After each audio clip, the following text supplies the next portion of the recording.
seek leave to make a brief explanation before addressing a question without notice to the Minister for Industrial Relations and Public Sector on the topic of teachers in the public sector. Is leave granted? Leave is granted. In November last year, the University of South Australia presented a report to the Australian Education Union SA branch titled Teachers at Breaking Point.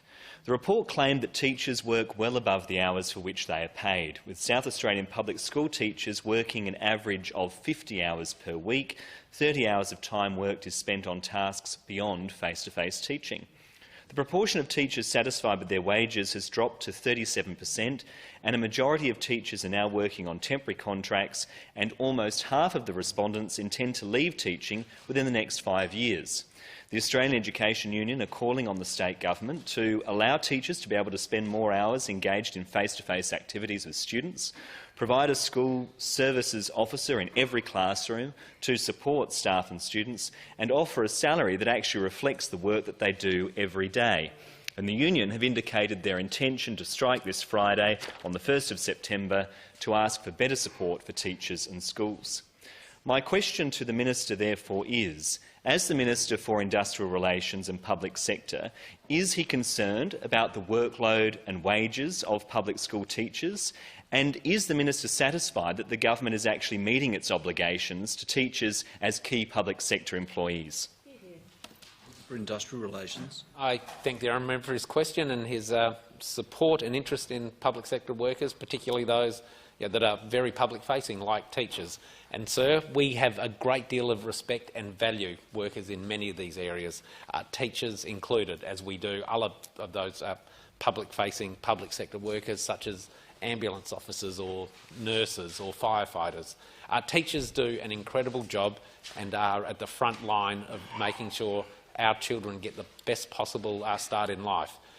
We made a commitment from opposition that we've carried into government to negotiate and bargain in good faith with public sector unions when industrial agreements come up for negotiation. We've started doing that as part of the negotiation with teachers. The section of the government that deals with the public sector unions has had a number of constructive meetings. I think the latest today, from memory, sir, to talk about some of the views of the union and what the union is requesting. I think it's on the public record that the initial request from the union was it was just under a 25% pay increase over 4 years, which, if my maths is right, would be about somewhere around 6% a year. We are considering that, but that would be almost double other recent outcomes that were achieved for public sector workers like firefighters, nurses and ambulance officers. So we do understand how valuable teachers are, but we still are a fair distance apart given the outcomes that have occurred for other public sector workers. The honourable member mentioned a couple of the other requests at the start of negotiations. I think it's included a student support officer in every classroom, which would equate, I think, if I remember correctly, to something like 6,000 extra SSOs. And the request for a 20% reduction in face-to-face teaching would either be 1 day of school less for students every day of the year, or something like 3,000 extra teachers.